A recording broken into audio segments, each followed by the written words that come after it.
the world. So. No, I own and operate my own mental health outpatient practice here. So I'm in Reno, so Northern Nevada, and born and raised.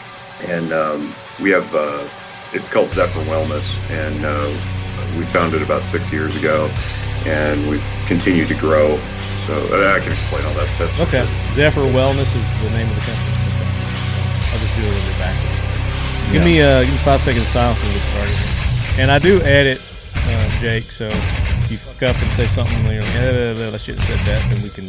I don't really do that, so you don't have to worry about it. I'm pretty much perfect all the time. Okay. I like that. I wake up in the morning and I piss excellent. That's going on the show. I'm putting that on the show. No, you can't. It's copyrighted. No, that's going on the show. I like it. I like it. All right, lead heads. We are back with a big cough. Yeah, that came through. That came through. Hang on. Hell yeah, that came through. You're coughing. That's okay. No, it's good. That's a great intro. I like that. It just makes it all natural. So we're back, like I said, and appreciate you lead heads tuning in each and every week. Make sure if you didn't get a chance to go back to last episode that we had, and it should have been our AK. No, I don't even know what my last episode was. The Tennessee Rangers. We had Brian Seaver with the Tennessee Rangers. They're a great nonprofit organization that was organized to help not only local law enforcement with maybe some of their overload cases, and they also do a lot more. They help children that need special medical services. So if they need a flight from here to Europe or wherever it may be, they arrange that, set that up, take care of all the expenses and everything for the family. They help with the disaster recovery missions. We had some bad tornadoes earlier last year, and they helped with the clearing of trees and providing clothes and food and water and shelter in some cases with people. So it's a great organization that Brian started a couple of years ago. So they're a new and up-and-coming nonprofit, and you guys go check them out at the TennesseeRangers.org. So I've got a theme going, I guess, with nonprofits this episode, and it's one that you guys love. He's a returning guest, and he's one of the Richards. I guess you were on our last Richard show, weren't you, this past right, Christmas, weren't you? I'm Guido Richard. It's Guido. None other than Guido Richard, Mike Sodini, ladies and gentlemen, with Walk the Talk America.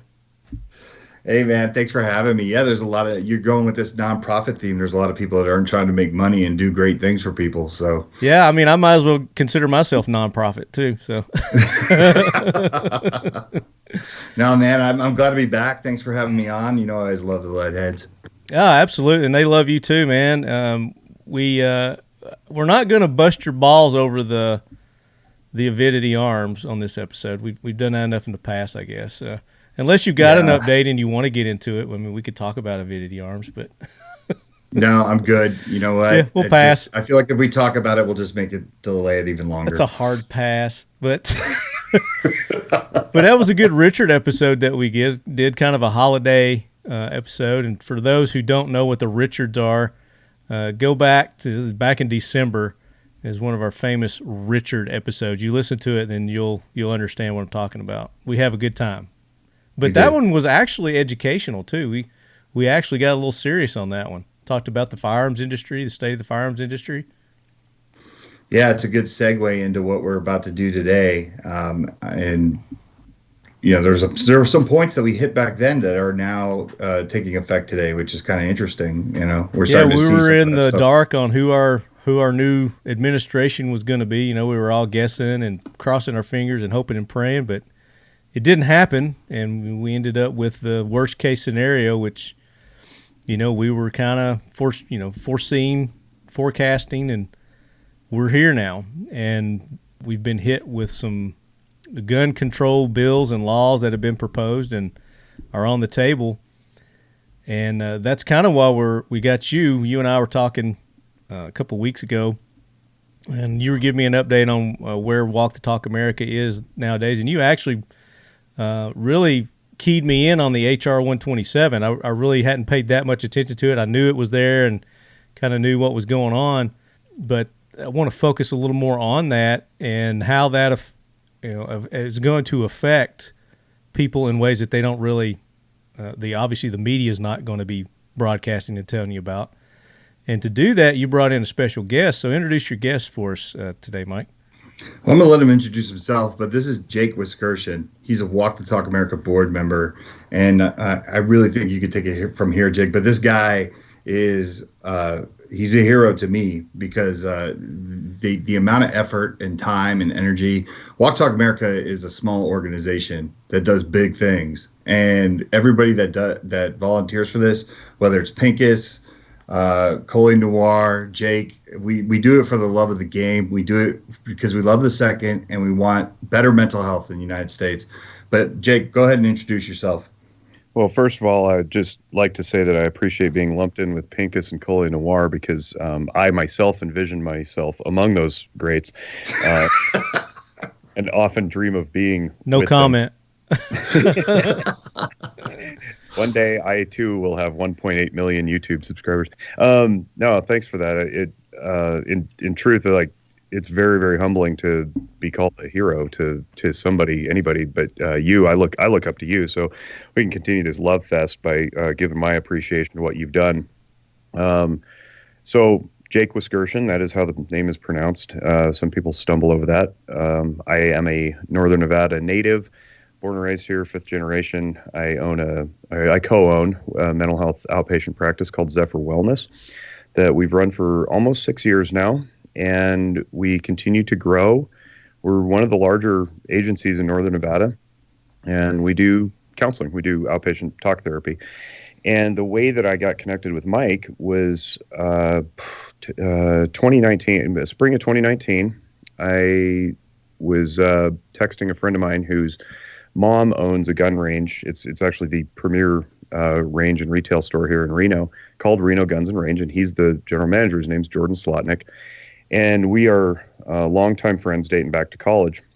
And we'd often kicked around the idea of how do we connect mental health and firearms. And one day he just texted me. He goes, "Hey, have you heard of Walk the Talk America?" And I said no, and I immediately looked up them and found out that they are located right here in Vegas, right here in Nevada, down in Vegas, which is, for those of you who don't know, 6.5 hours drive time. So please don't lump us together.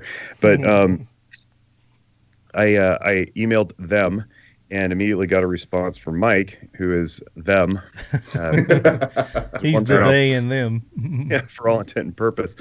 And I said, "Hey, I really like what you're doing. Would you like to be on my podcast?" Because I've had a podcast now for about 3.5 years called Noggin Notes. And so Mike was very gracious, and he came on, and we ended up talking for about an hour and a half on the podcast, but about 3 hours total. And after that, we were BFFs, and yada yada. I found myself on the board, and we're doing great things. And so I'm really, really proud to be a part of this effort. And I look up to everybody who's made strides from the 2A community, because my story is I have been a lifelong gun owner, raised in a family full of cops, but never got into the culture, and always viewed the gun as a tool to the job.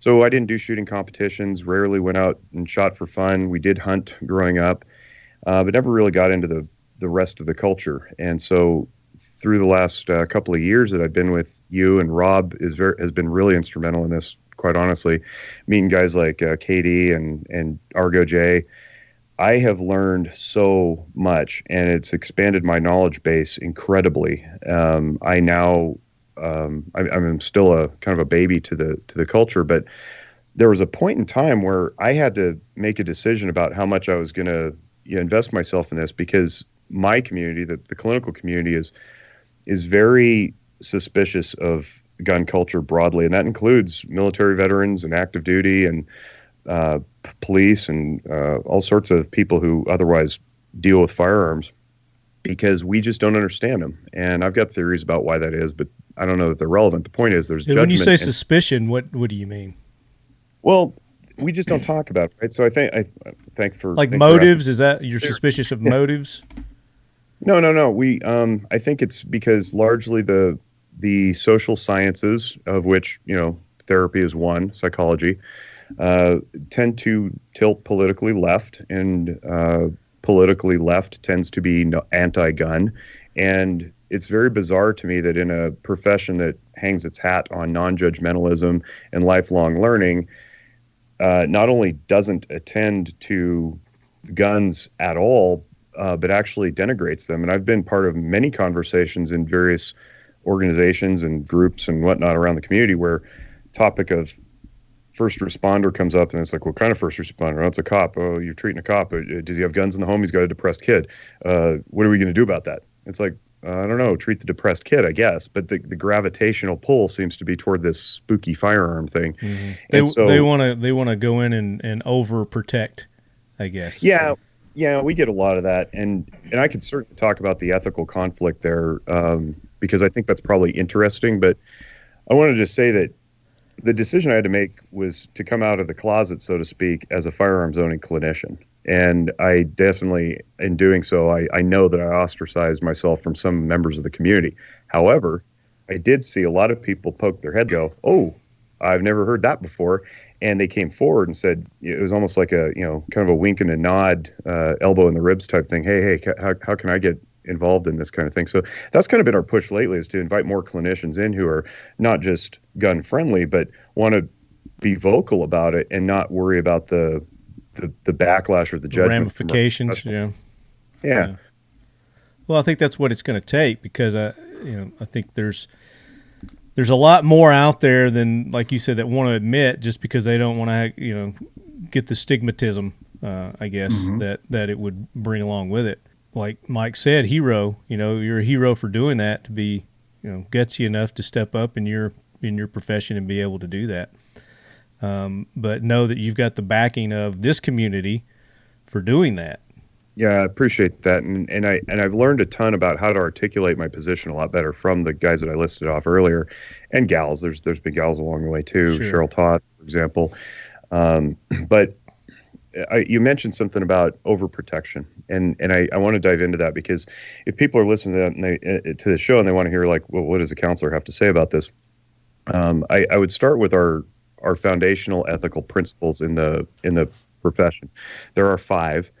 And from there, all of our ethical codes and laws and how we go about doing things kind of ripple out. So I'll list them off: autonomy, justice, fidelity, non-maleficence, and beneficence. Now let me define those. So autonomy is respecting the autonomy, the liberty of the person we're treating to choose for themselves whatever they're going to choose. We don't get to reach into their lives and shadow them home and shepherd them through their daily life. We get an hour a week or whatever we get with them to impart some knowledge, and then they go home and do with it as they please.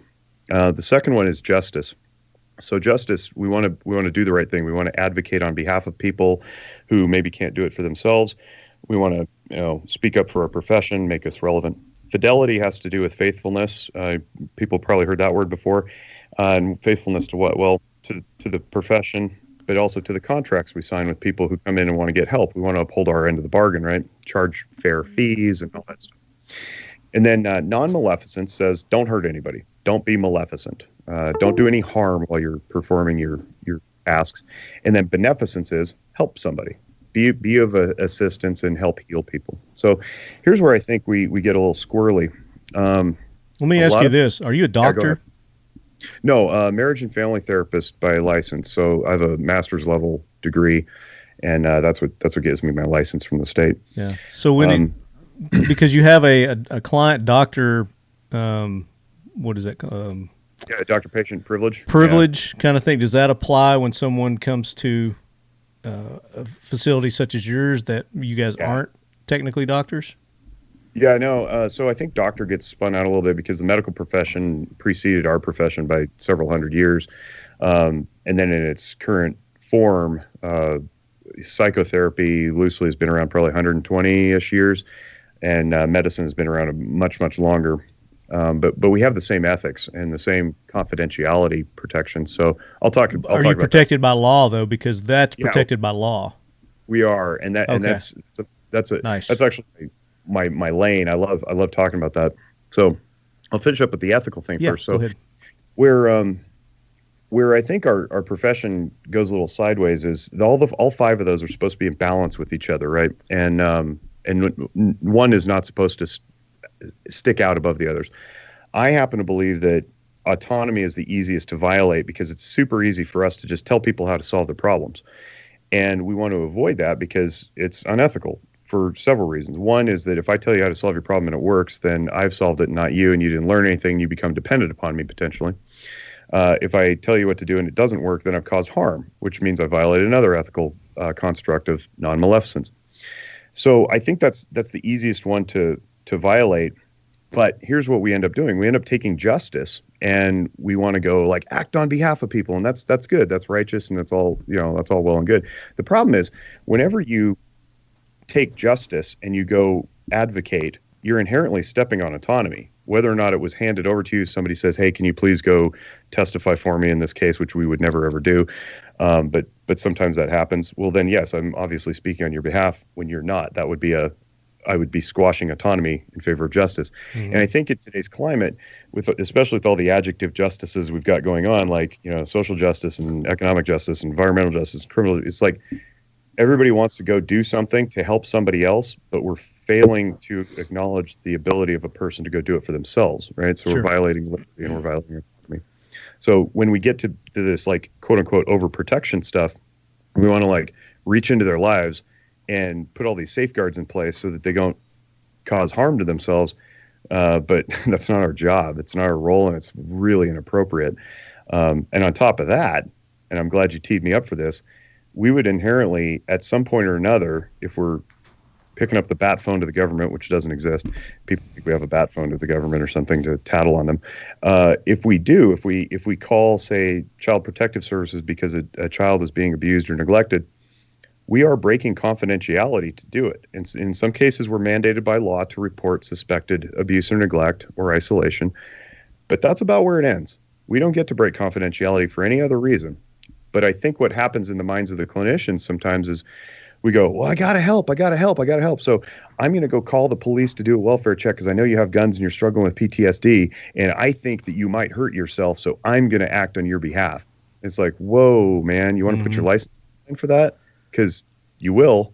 So that's the fight that I fight pretty regularly, with the urge to go help people from themselves, rather than being at peace, knowing that they can do for themselves whatever they're going to do, and being at peace with the mystery that accompanies that.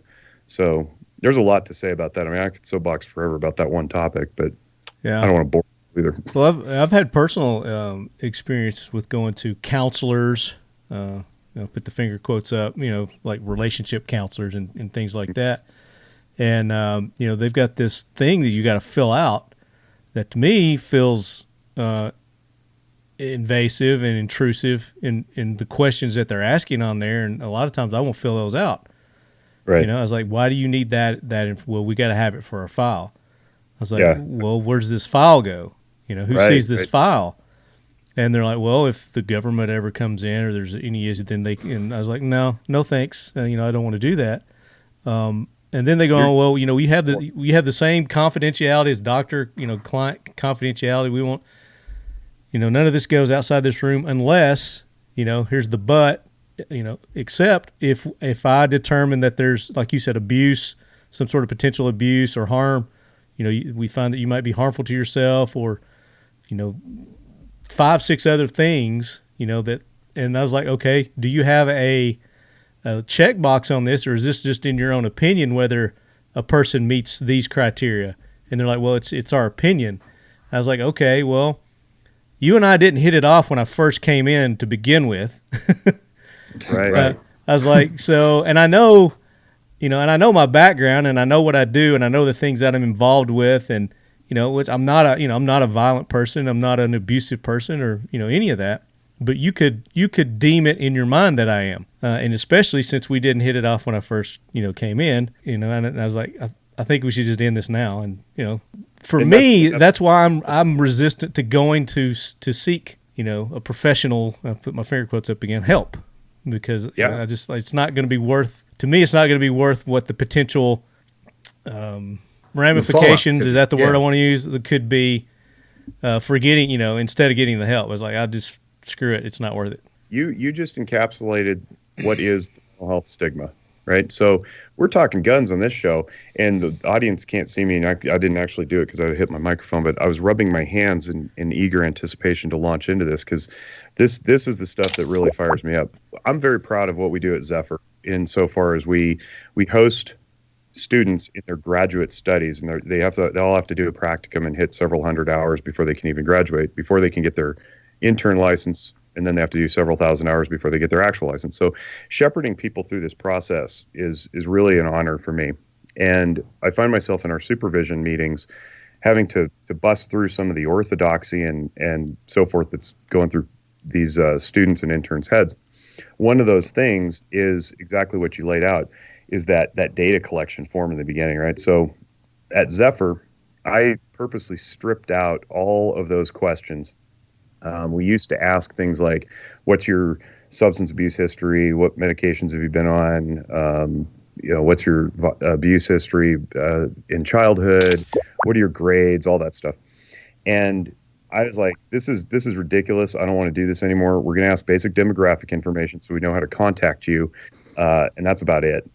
We do ask medications because that's instructive, but sometimes people can't remember, and sometimes kids are in foster care and their foster parents don't even know. And so what I say is, you as clinicians have to be better at your interviews, and then mentally log what's important, and only physically log in the note what's necessary, so that if you get hit by a bus at some point, somebody can reasonably pick up your case file and thumb through it and go, okay, I got a general picture of where you're going with this person. But then that person's going to do their own interview anyway, right? So we try to make it as friendly as possible to come into our practice by not asking all that whole checklist of questions, because it's quite static, and it's oftentimes irrelevant.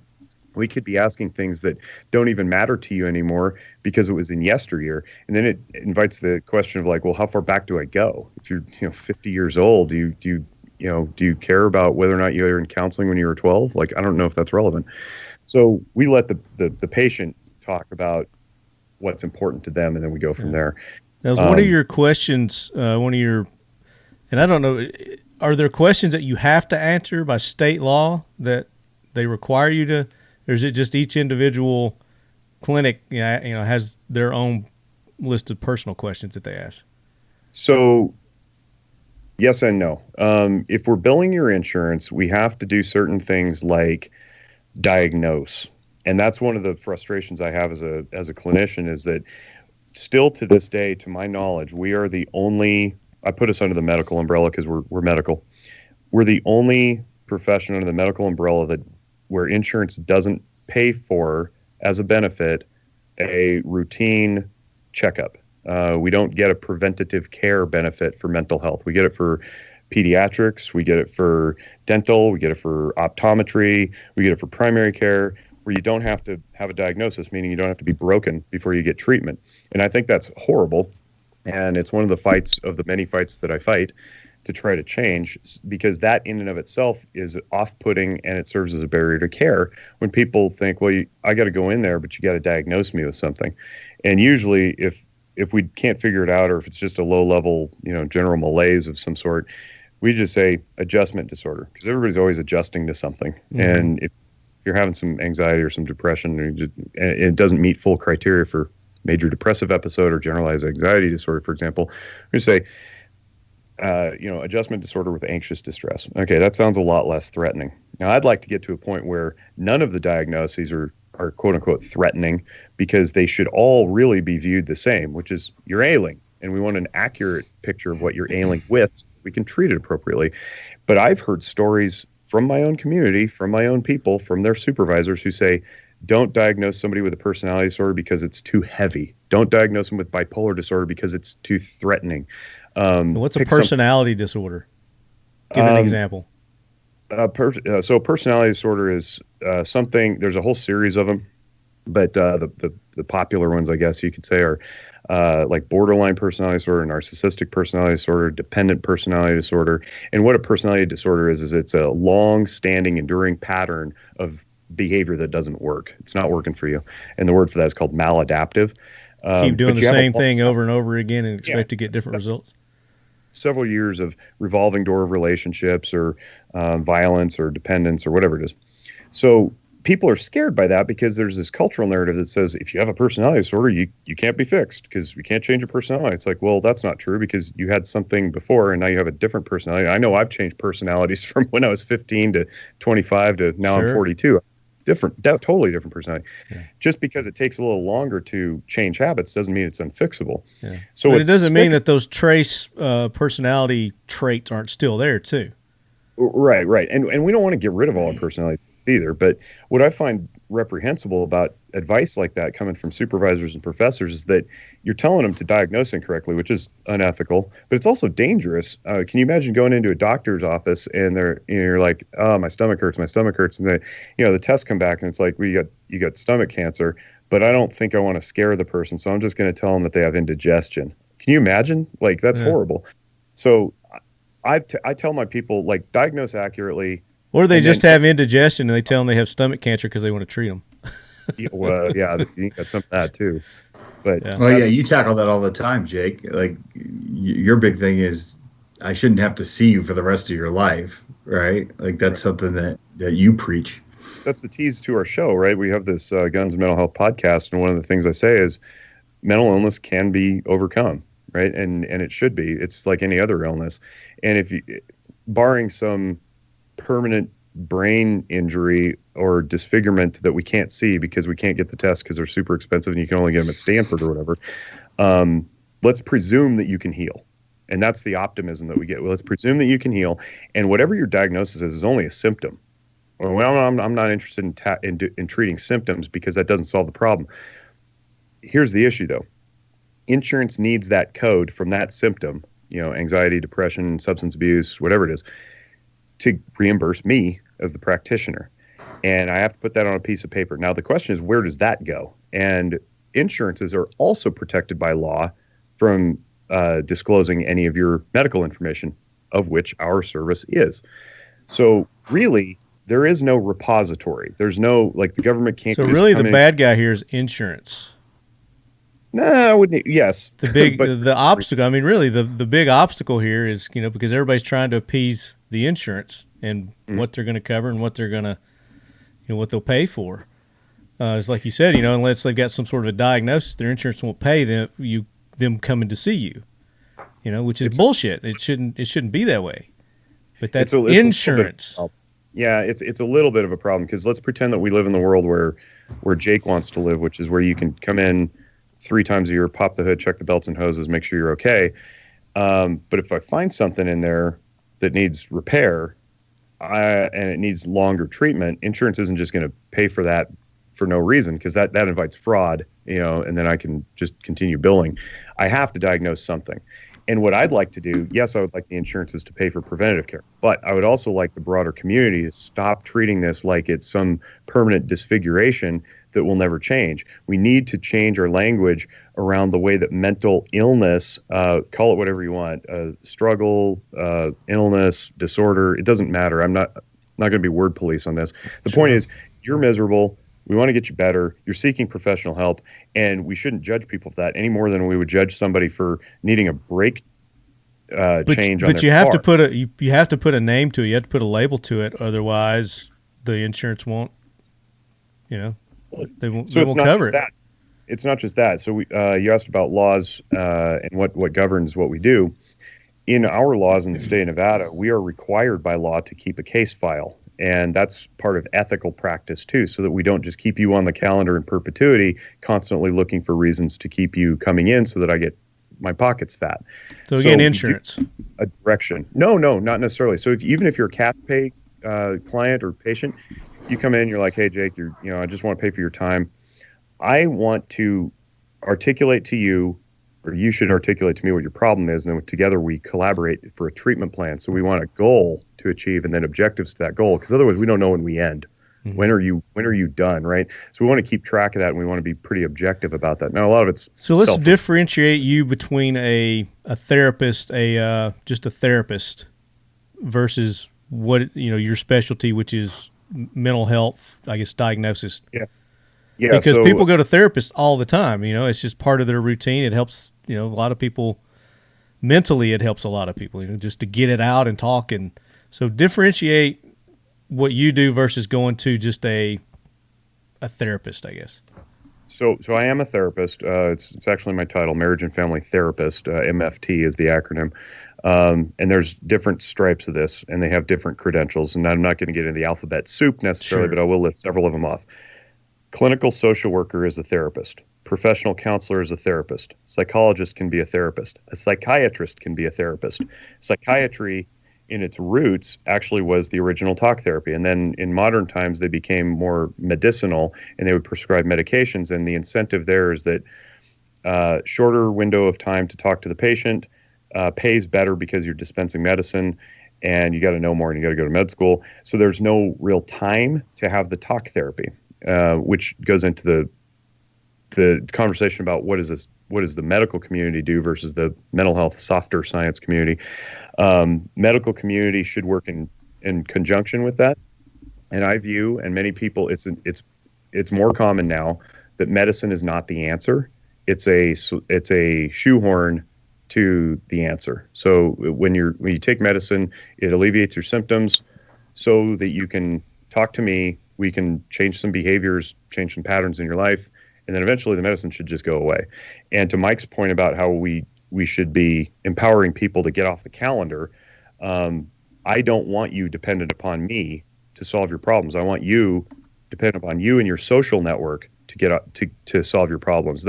Humanity made it here on its own without my profession up until the last 100 years or so. I would like to be able to inject some of that back in and say, here's some knowledge. I do a lot of teaching. Here's what I know. Here's what grad school taught me. Here's what my thousands of hours of experience taught me. You go do it on your own now. And if things get so bad, come back. I'd love to have you back, but it should not be years and years and years in perpetuity. That's not appropriate. Sure. I would like Jake to sort of tie in, because you've told me some interesting stories, back to the gun thing, right? Back to the firearm, where you've even seen some people come to you and say, hey, there's this situation. Yeah. Right. What do I do about this? And I think the audience would be pleased to hear your answer to those type of scenarios. And I want to get into those, and we'll talk about those. So we got a good idea of your background now, Jake, and what it is that you do. Yeah, Marty, if I may interrupt you there for a second. Yeah. You ask these questions of me as a reminder that I kind of fell into a comfort zone of sorts, because Mike knows and the people I run with know. But hearing you ask these very basic questions indicates to me that for as much as we see mental health, it's everybody's baby, right? And social media, and we're all popular, all these online things, to online treatments.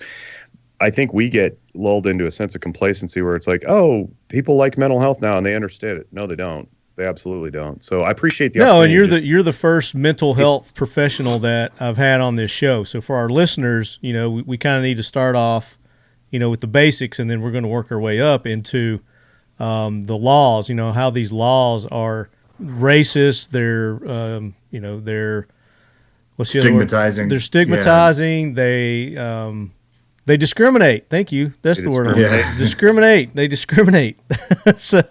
And specifically, what we want to kind of focus on is the HR 127, this bill that this Texas Democrat chick has put into play, and we want to talk about that. So, but before we do that, for our new listeners, Mike, I want you to talk about What the Talk America. I know we've talked about it on other episodes, but just kind of high level, how you got into it, what started it, and then where we're at today with it in bridging the gap with the mental health community, and that's how we got Jake here today. So yeah, exactly. So I started Walk Talk America in 2018. I used to own Eagle Imports. As a matter of fact, I've been on this show many times as just a representative of Eagle Imports. Yep. Which it's kind of interesting where you could be in 2 years or 3 years. How much can change. But in 2009, the president of my company took his own life with one of our firearms.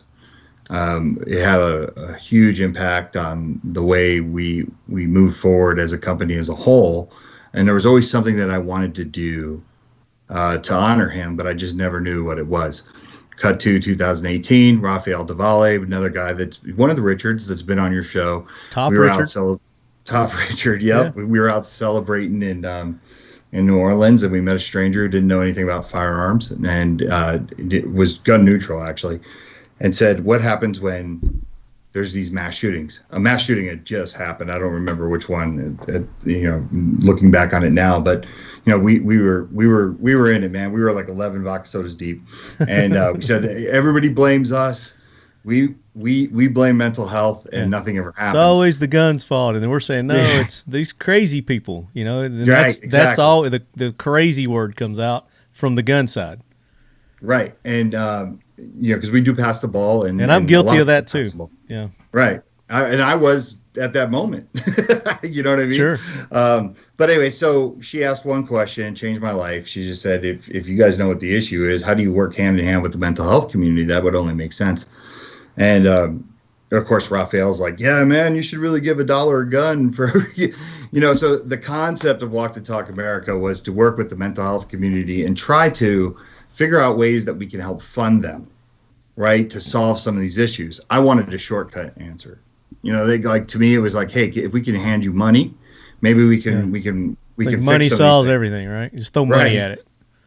Well, what I found when I started kind of breaking down the doors and talking to people in the mental health community and some of the leaders in that community is that there are no easy answers for this, and there's no one size fits all solution, and just throwing money at it isn't going to work. So it really forced me to look at the firearms community and industry and the organization to say, look, we need to look at ways that we can get people the help they need without fear of consequence from within. What can we do?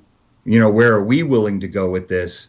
Taking the information that the mental health side gives us and saying, well, we could come up with these really unique solutions, because let's keep in mind, as the firearms industry, we do have something of value, and that's access, right? Mm-hmm. Access to the box, right? Access to, I'd say the community as a whole, because we're a guarded community, although we're a very large community. Right. If you go to any firearm show, Jake can tell you this, that it takes a minute, and then you finally say, like, wow, this is a lifestyle, right? Yeah. It's a large community, but it's a tight-knit community. Yes, and so there's, when you say guarded, it's like tight-knit. Yeah, absolutely, because we're always on our guard, because we're stigmatized just like mental health is. Yeah. Well, always like when you meet somebody new, you just kind of fill them out before you like welcome them in, and you're like, oh yeah, I'm a gun owner, and I've got this and I've got that, and then just starts vomiting gun talk. And but until you break that ice, that's the way our community. You're right, we're very guarded, until we let somebody in, until we find out who they are to let them in. From my perspective, it couldn't have been more welcoming. I mean, they knew I was a noob, not totally raw, but I was unfamiliar, and everybody I met was more than welcoming. Oh, and yeah, we're very welcoming, but we're filling you out before we let you in, kind of thing. Well, and Jake, you were a concealed carry holder that, as you said, came out of the closet, right? So like we already knew where you stood. But like you weren't going to come into a meeting or hang out with us at a show and all of a sudden be like, I think red flag laws are great. That's the thing, is sometimes people think they're part of the 2A community, or they think they're in the community, and they're like, what's the big deal? We should just ban ARs. And that's the type of language or comments that could kind of be like, okay, you're not part of this community. That'll get you kicked out quick. Yeah. Yeah. So that, there's a sense it's a guarded community, because we always have to be careful, because sometimes people don't understand us, and they think they're trying to relate. It's kind of, Marty, like, let's put it this way. How many times do you roll your eyes when someone outside the community tries to talk to you about safety, gun safety? Mm-hmm. Yeah. Come on. Like, and they use terms like clips and when they start throwing out that kind of number, it's like, okay, this can be a long conversation. But I welcome that too, because I look at that as an opportunity where in the past I didn't.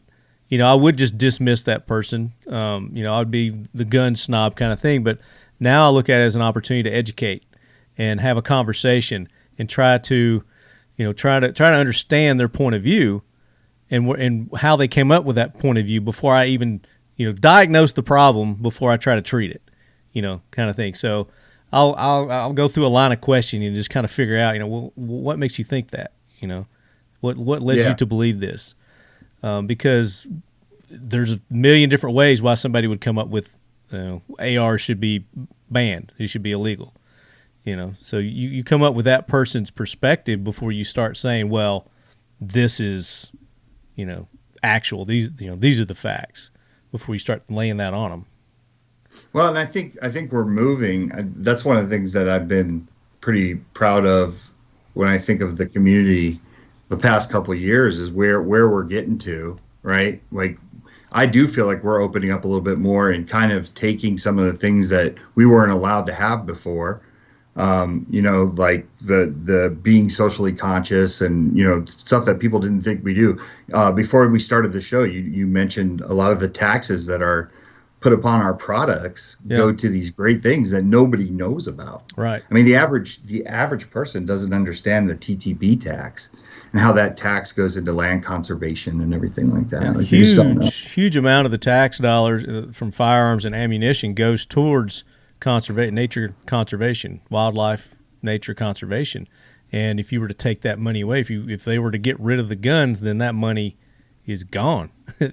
Basically, and that's a big, because about 99.9% of all that money comes from the firearms industry, which we're happy to do because we get behind those types of organizations as well, like the Boone and Crockett and other wildlife conservation agencies. So.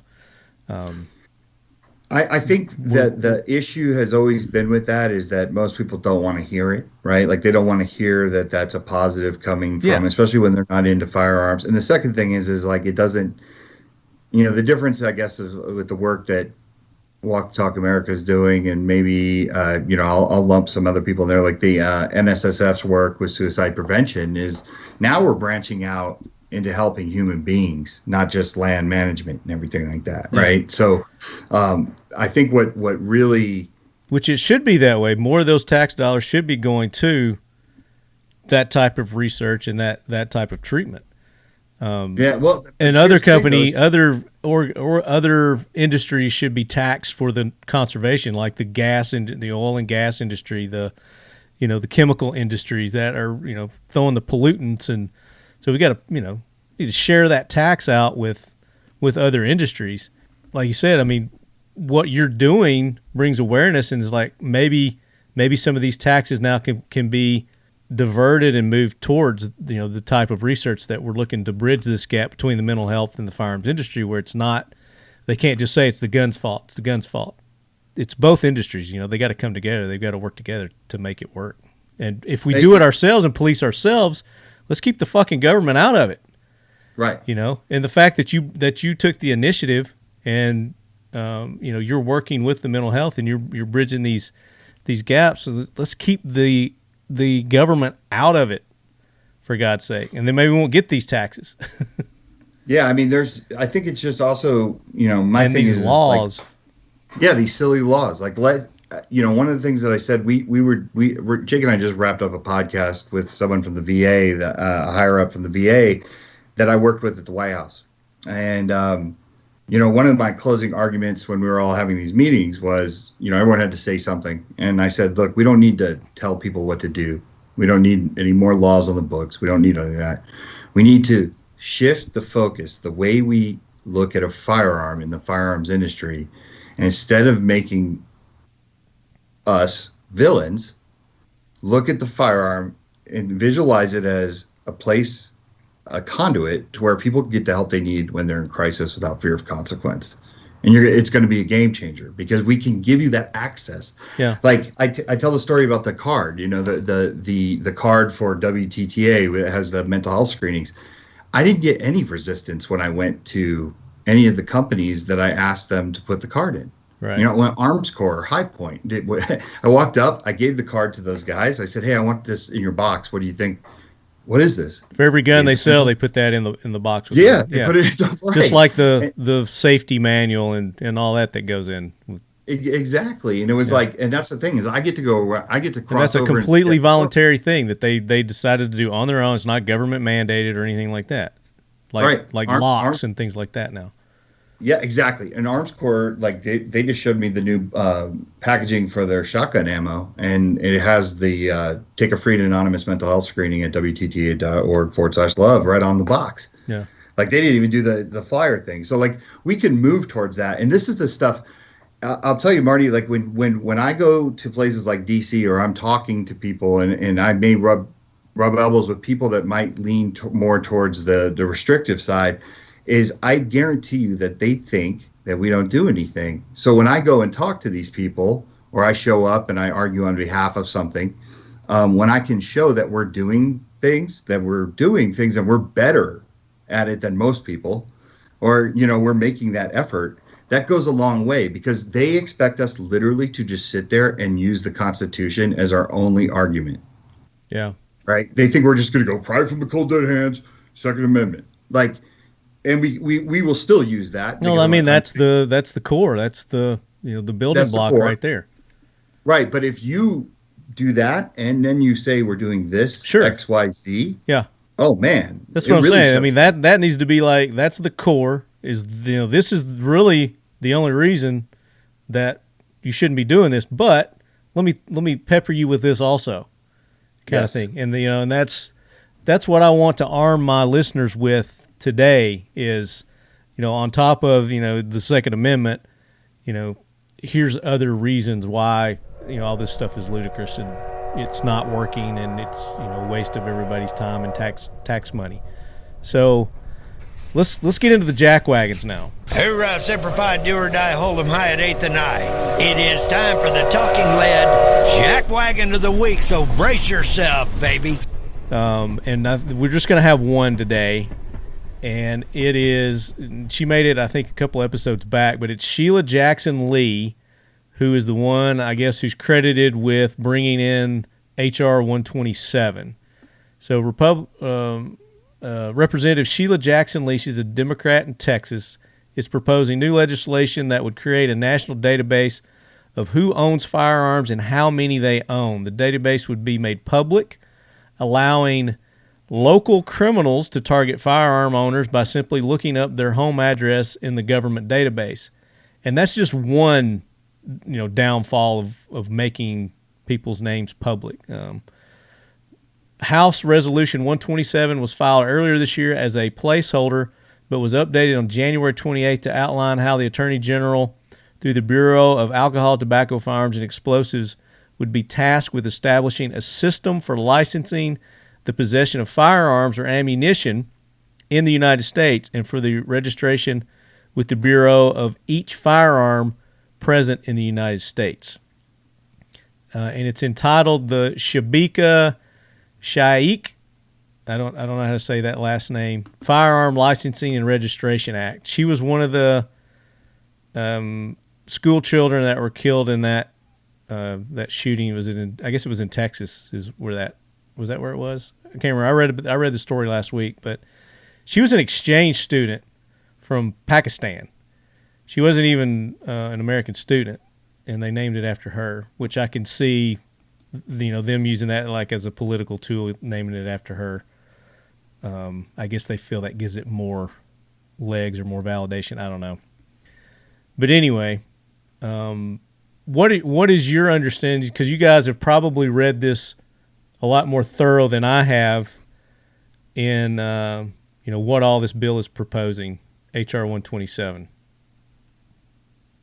Well, for me, I think the most onerous or odious maybe part of that is ominous,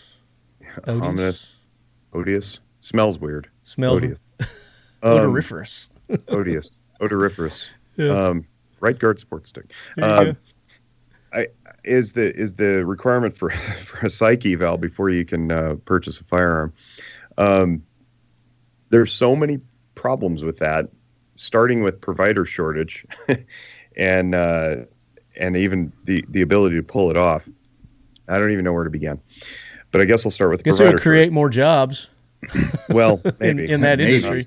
unless the point is knowingly they wrote that in with the design that nobody would ever be able to get it done, and Because it would it's flood. a financial barrier, which obviously we know disproportionately affects our impoverished and minority communities. Discriminating. There you go. Yeah. Highly discriminatory.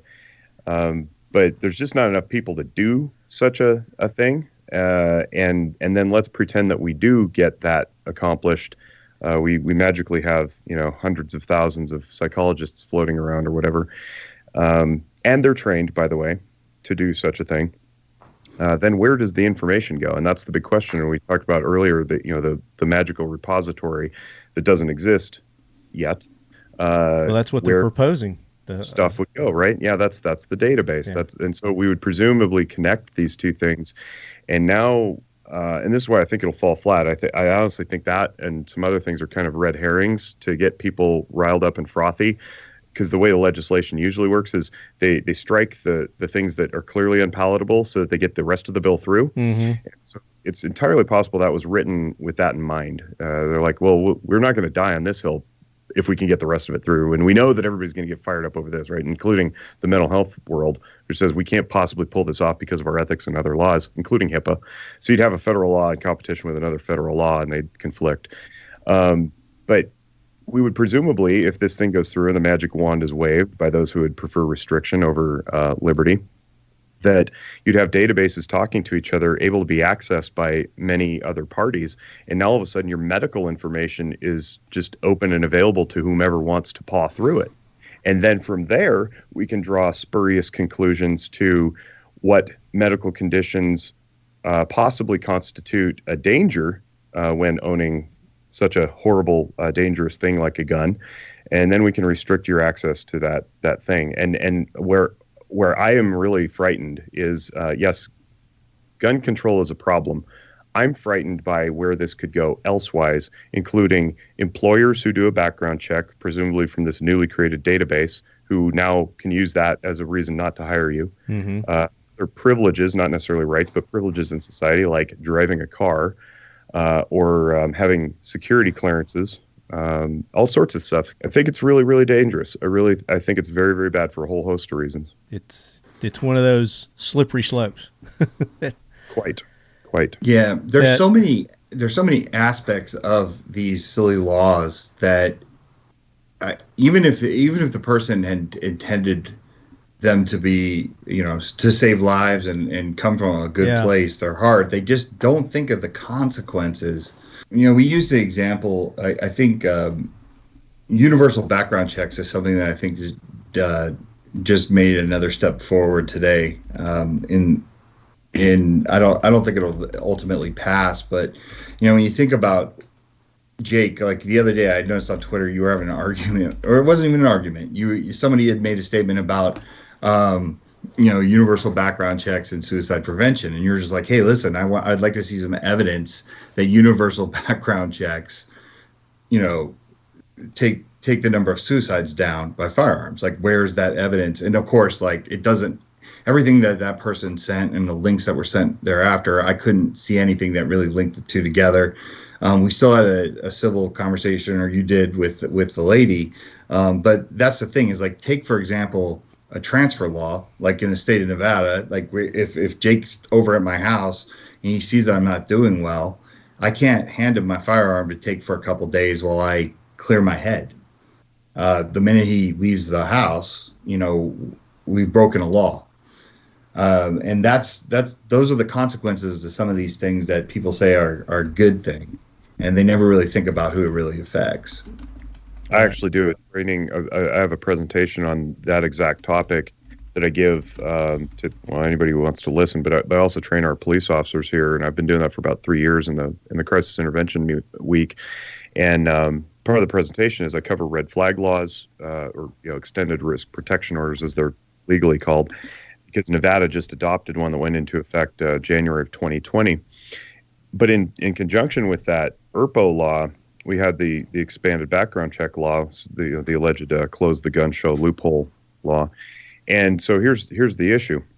We'll take on its face that the red flag law is designed to prevent people from doing nefarious things when they're in a moment of crisis or whatever, and we can take their firearms away. All right, you remove the tool, but now you've created a legal issue out of a sickness, and it shouldn't be illegal to be sick. So if you're temporarily mentally sick, like you can be temporarily physically sick, I don't know that we should be seizing people's property. So there's due process involved there. There's Fourth Amendment issues there, but there's also the issue that now goes on to it's like in high school. This is going into your permanent file. Right. Yeah. Whenever you apply for a job these days, or for me, a professional license, you have to disclose in the form, have you ever been subject to a restraining order, essentially, but it's called a protection order. Well, this is one of those protection orders, and it never goes away. It's a legal. It's not a conviction, but it's a legal ramification for something that, in other circumstances, when protection orders are warranted, like stalking, for example, this one is very it's very ad hoc, and it's very it can be used very non-judiciously. So let's say like the no-fly list. Yeah. So let's say that we take this on its face. We go, we don't want to go that direction. We just want to get the guns out of the home, and we don't want to make a legal issue out of it. All right. Hand them to a trusted friend or relative. All right. So Nevada also passed a law that says trusted friends are not part of that list, but trusted relatives are. Well, let's say you don't have any relatives. Well, where do you go then without becoming in most states, a felon, or in our case, Nevada has this gross misdemeanor category. And here's the really bad part about that. When they wrote the law into Nevada statute, the language that accompanied it has verbiage that says, and I'm paraphrasing here, in order to keep the criminals, the domestic abusers, the mentally ill, comma, and other dangerous people. It's like, well, hold on a second. You just said that because I have depression, I'm a dangerous people now. Right. And so the law in and of itself is very judgmental and stigmatizing and discriminating, but it's discriminatory, I should say. So it sends a negative message that you're not even allowed to be sick, which tells people don't go get help, because there's this ripple effect down the road that could affect you for years to come should you go do that. Now, my pushback on that as a clinician who's bound by ethic and law, and I wrote an article about this for the WTTA website, it says, I'm not allowed to take your guns. I'm not allowed to file for that protection order. Whether or not the law itself, and this is true in some other states, allows me to, I have professional ethics, and professional ethics are embedded into law that say, don't you ever break confidentiality. And if you do, it better be for a very, very damn good reason. And that wouldn't be the route I'd take anyway. The route I'd take is to get you help, not to take your shit from your house. It would be to go level up to another higher level of care. If my outpatient counseling isn't working and you need to go to a hospital because you're so dysregulated, well, you're going to go to the hospital. I'm not going to send the deputies to your door to seize your guns. That doesn't make any sense. It's, again, we go back to symptom resolution instead of problem resolution. So there's a whole bevy of problems with that. And the messaging behind it was just awful, because now we've got this culture of even deeper suspicion about my people that doesn't need to exist. Yeah, I agree.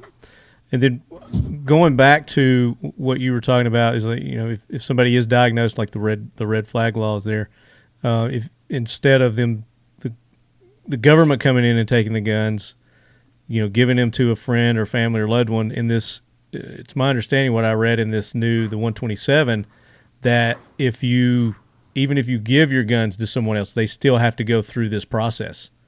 That's what Nevada's background check law does. In fact, I, as a concealed carry permit holder, I can go buy my own gun without a background check, because the concealed carry permit says you're good, you're blessed, whatever. But I can't borrow somebody's guns without a background check. It's like, wait, what? Right, but that's what this is proposing. It's proposing that they have to go through and they have to do all these other things. It's not just a mental health assessment that you have to go through. You have to go through Attorney General approved firearms training courses, which it's more money you're going to have to shell out there on top of getting the mental health test and all that. You've got to go and you've got to get trained by a approved firearms instructor. I don't know. There's several other things in this, but they're trying to make, like you said, they're trying to saturate the mental health industry. Like, we can't handle the amount of people that we would have to do this. Two, the money monetarily, this is going to keep people, because that's the whole thing with the NFA stuff, is like they put the tax stamp on there because they try to make it monetarily unattractive for people to want to do it, or just prohibitive. Not unattractive, but just prohibitive. And Right. And looking at all these licensings and all these training and all this, these things they're going to have to pay for on top of all that. It's just they're making it very cost prohibitive for people. So Yeah, you're essentially saying, hey, citizenry, you're not allowed to defend yourself the way you see fit. And oh, by the way, we don't really care about that because you don't matter. Apparently, we're saying lives don't matter because show me a criminal who's going to follow the rules, right? So the criminals are going to have the guns. This isn't going to stop criminals at all. It's going to keep the honest people more honest. Yeah, and you think about it. Anybody that owns their own company and has hit a level where their income, they're comfortable, can maybe jump through all these hoops. But the single mother from Compton, who's got to work 2 jobs and take care of a couple kids, she's not going to be able to do all this. I mean, there's no way she could defend herself now. Well, that and the age restriction that they're trying to put on it too. So as a 16-year-old, 18-year-old can't defend themselves. They can't purchase a firearm to be able to get to be 21 years or older. Let me read the psychological evaluation part of this. And it may touch on some more points that you guys want to talk about. So a psychological evaluation is conducted in accordance with this paragraph if the evaluation is conducted in compliance with such standards as shall be established by the Attorney General. So he knows what that's going to be. The evaluation is conducted by a licensed psychologist approved by the Attorney General. As deemed necessary by the licensed psychologist involved, the evaluation included a psychological evaluation of other members of the household in which the individual resides in. So not just the owner of the firearm, but the whole household has to get a psychological evaluation. As part of the psychological evaluation, the licensed psychologist interviewed any spouse of the individual, any former spouse of the individual, and at least 2 other persons who are members of the family of or an associate of the individual to further determine the state of the mental, emotional, and relational stability of the individual in relation to firearms. So it's not just the individual. They're going spouses, former spouses, people you've worked with, friends, associates. I mean, they're getting very intrusive here. That's more than a CIA interview. I have a friend who was retired from the CIA, and that's more than what he went through. They did interviews, but they didn't do psychological interviews on everybody. Right. And I'll just be right off the top, like, to do a full comprehensive psychological evaluation. I'm not a psychologist, marriage and family therapist, but I have psychologist friends, and their rates are very high. And to do one comprehensive eval of a few hours is going to cost you probably $1,500. Now multiply that by all the family members that they listed off. That's why I think that this particular plank in there is just going to fall off. It's literally impossible. And I hope that this thing collapses under its own weight, because the way that we've the .gov has gotten away with gun control heretofore is they've deferred to the states and kind of done the ollie oxen free. Well, it wasn't Congress, because the Constitution says Congress shall make no law. Well, now we've got Congress making the law, and I think it's going to fall down. At least that's my hope. So I don't want to stir up any more fear unnecessarily. Yeah. So here's their grounds for denial of a license under this. It says, required, the Attorney General shall deny such a license to an individual if the individual is prohibited by the federal law from possessing a firearm, or the individual has been hospitalized with mental illness, disturbance, or diagnosis, including depression, homicidal ideation, suicidal ideation, attempted suicide, or addiction to a controlled substance within the meaning of the Controlled Substances Act, or alcohol, or a brain disease, including dementia or Alzheimer's. So brain disease, TBI, a lot of our law enforcement, military men and women suffer from TBI, but yeah. So to that point, we'll set aside the TBIs and then Alzheimer's, dementias for a second. Let's just go back to the other things on the list. What that communicates is that you're never able to recover from your mental illness. And if that were the case, my profession would cease to exist because nobody could ever be healed. And that is false. And so if you're hearing this and you're like, well, okay, Congress isn't going to do it, but the states are going to pick this up, that's where you need to be concerned. And the messaging shouldn't, I mean, yes, we should message that, don't make any laws restricting, right? Adhere to the Second Amendment. It's a fundamental human right to defend oneself. And let's start to change the narrative around what mental illness means. It can and should be overcome. That's it. So it goes on to say, it says the Attorney General may deny such a license to an individual if the psychological evaluation referred to in paragraph 2, which I just read, indicates that the individual has a chronic mental illness or disturbance or a brain disease referred to in subparagraph A21, is addicted to a controlled substance within the meaning of Controlled Substance Act or alcohol, or has attempted to commit suicide, or prior psychological treatment or evaluation of the individual indicated that the individual engaged in conduct that posed a danger to self or others. So even prior, because you're saying that mental health should be, treatable and curable, but they're saying even if you were diagnosed prior and you're deemed, fine now, they can still deny you because of prior. Yeah, diagnosis. That's a scarlet A on your chest. And so when I first got into this whole,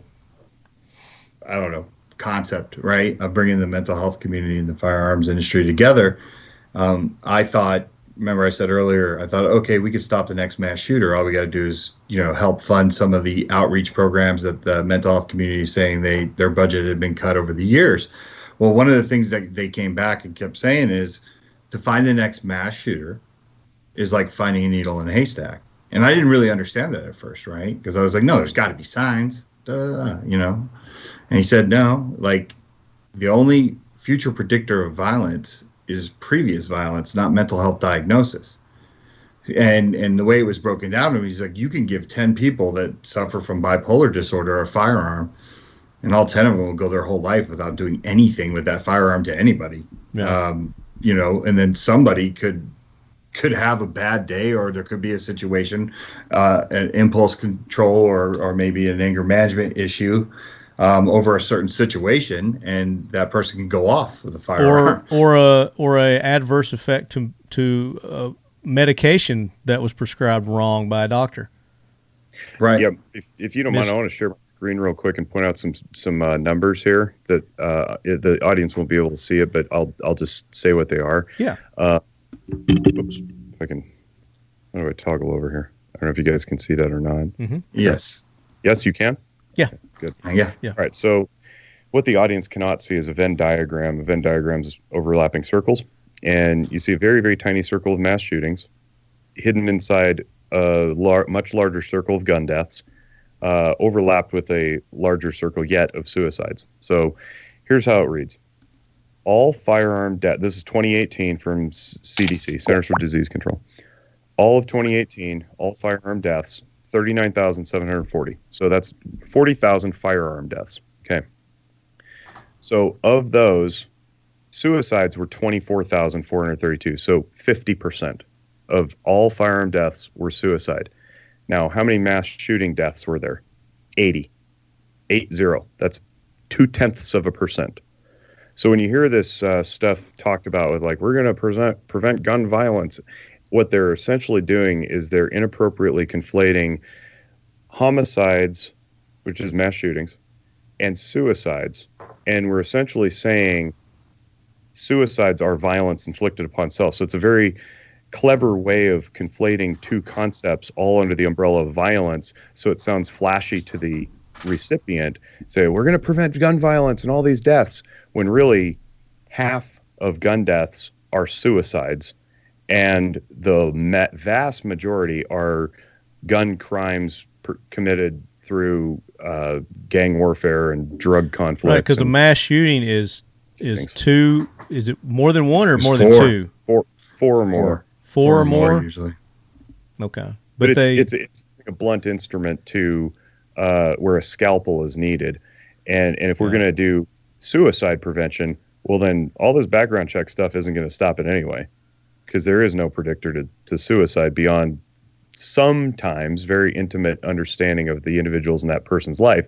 And if those individuals are prohibited by law from taking the firearms away from that person who may be suicidal because the law is intended to stop it, don't do that, well, now we got a problem. So because they're typically going to find another way to kill themselves. Sometimes. I mean, there's variables. It is important to separate the firearms from somebody who's at risk, but we don't need the government to tell us to do that. We should do it ourselves. It's where the gun community can become very active in its own right to its own messaging to say, hey, check in on yourself. Our Cause a Pause campaign, Mike, you should talk about that. That's a good one. Yeah, Cause a Pause was actually something that Pincus had come up with, and the whole concept was, look, put something in between the firearm and yourself in a time of crisis, right? So if you're feeling blue, you're down. Like I have a Canon safe right over here, and the audience can't see, but I have 2 pictures of my daughters, right? Because I think about, like, I don't know what it's like to be in crisis. I've never been there. I'm very lucky, but who knows? Maybe one day I will be. But if there's anyone that's going to stop me from doing something to myself, it would be seeing the faces of the 2 people that I cherish the most. And I keep those. Yeah, I was going to try to understand what you're saying. So, where your firearms are located, you've got a reminder of your daughters, people that you love, there. Right. As you're going to that firearm, is like, all right, this is what I stand to lose if, I go for that gun for self-destruction. Right. It's to create a pause and maybe get you to think. It's not a magical cure by any means, right? But it's something that could potentially snap me back into the reality. I mean, every little thing helps, right? Well, and here's the cool thing. Sorry, Jake. Here's the cool thing about that. Something so simple, right? That has had such an effect, I guess, to the mental health community. When I speak in front of mental health clinicians and I tell them about our Cause a Pause campaign, that's something that really touches them. They really like it. And I'm working with a few safe companies that are like, hey, why not? Why can't we throw in some kind of things that are magnetic that could stick there that someone can put a photo in? Or a phone number, a phone number of a helpline or a chat website or something like that. Yeah. I want to say that, like, so causing a pause could be a mechanical pause, like a safe or a cable lock or separating gun from ammo, right? It can also be a psychological pause, which is what Mike just described. And there are some people I know the counter argument. The counter argument is, well, sometimes people who are desperate to kill themselves are doing so because they think irrationally, of course, because they're in an irrational state. They think irrationally that they're taking themselves out of the world will alleviate whatever burden they think is upon their family or their friends or whatever, right? So I cede to that argument. I get it. And is that going to stop us from doing this for people who would otherwise benefit from it? I don't think we should maybe go that route as a reason to stop the Cause a Pause campaign. But I do know the counter argument, and I have heard it, and that could accelerate somebody's desire to die for sure. I get it. But the idea is that we've got to try less intrusive, lower level of intrusiveness mechanics and techniques to do this. That's what all of medicine should be about anyway. If somebody's ailing, try the lowest level of intrusiveness possible first. See if that works. If it doesn't work, then level up to something else. We don't just because you're bleeding out of your hand, we don't send you straight to the emergency room. We take a look and see if a Band-Aid will work, right? Band-Aid doesn't work, then we go up.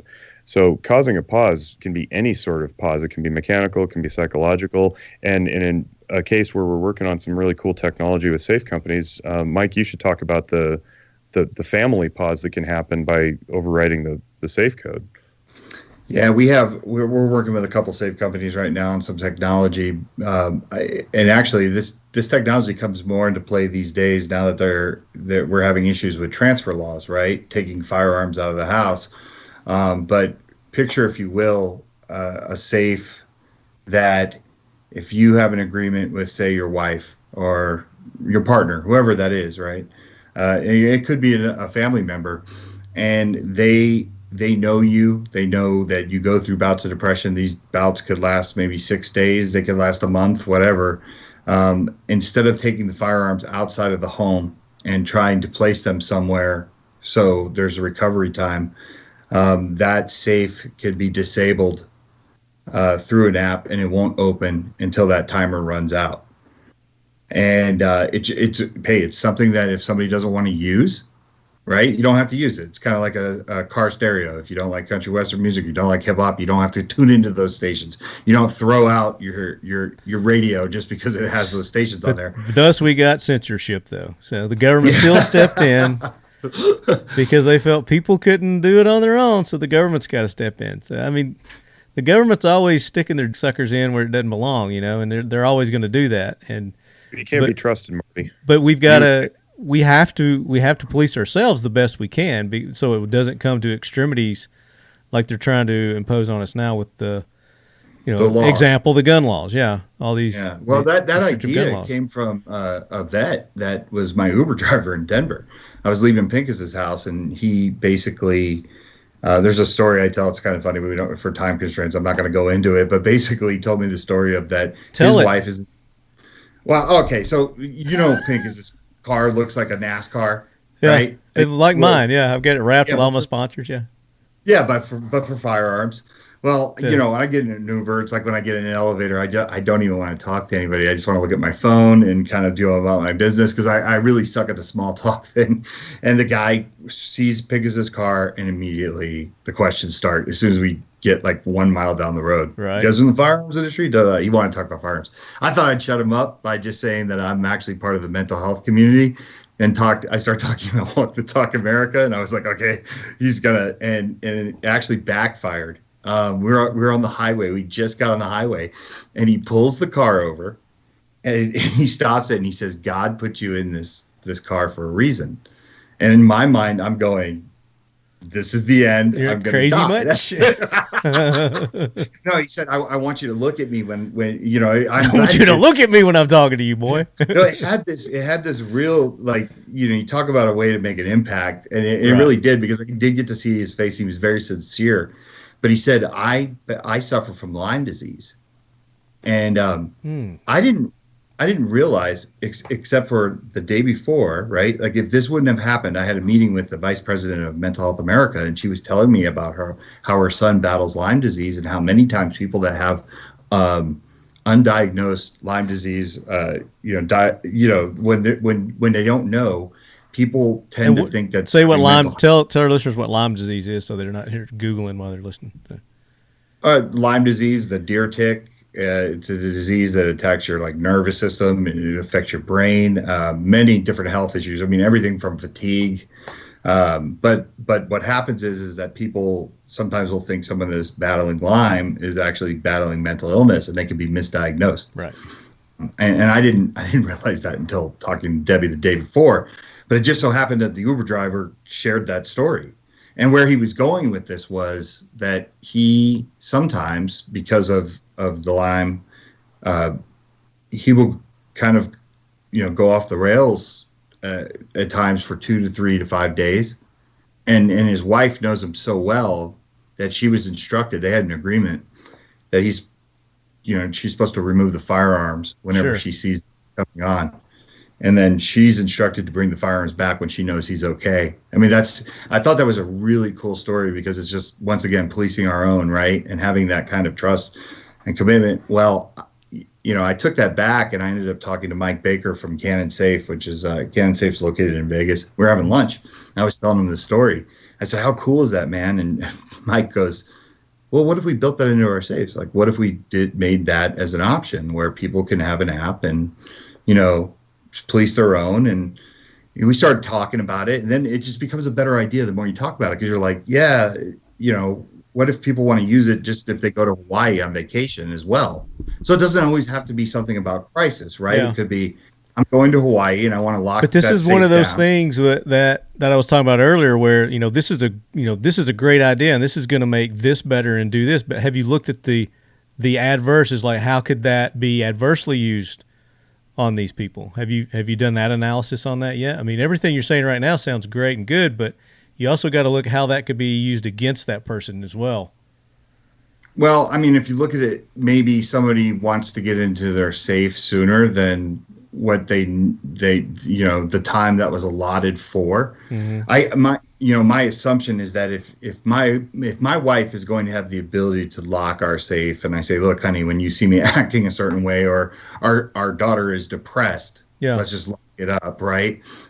You always run that risk of needing that firearm. But I'll tell you what, if my daughter is suicidal, I'm gonna take the chance of having my firearm locked and preventing her from accessing it over the boogie coming in. No, and we talked about this on the show before. I think we had was his name Mike from Kansas City? Yeah, we had Baker. Yeah, we had Baker. Yeah, we had him on. We talked about this when you guys initially had this idea, but I mean, you got to look at the adverse of that as well. How could that be used against somebody? I mean, it's a great idea and all we're seeing is the clover fields and the sunflowers, but you got to look at the adverse part of that as well. Okay, so let's go back to the fields though. Let's keep it rosy. Let's keep it rosy. I will.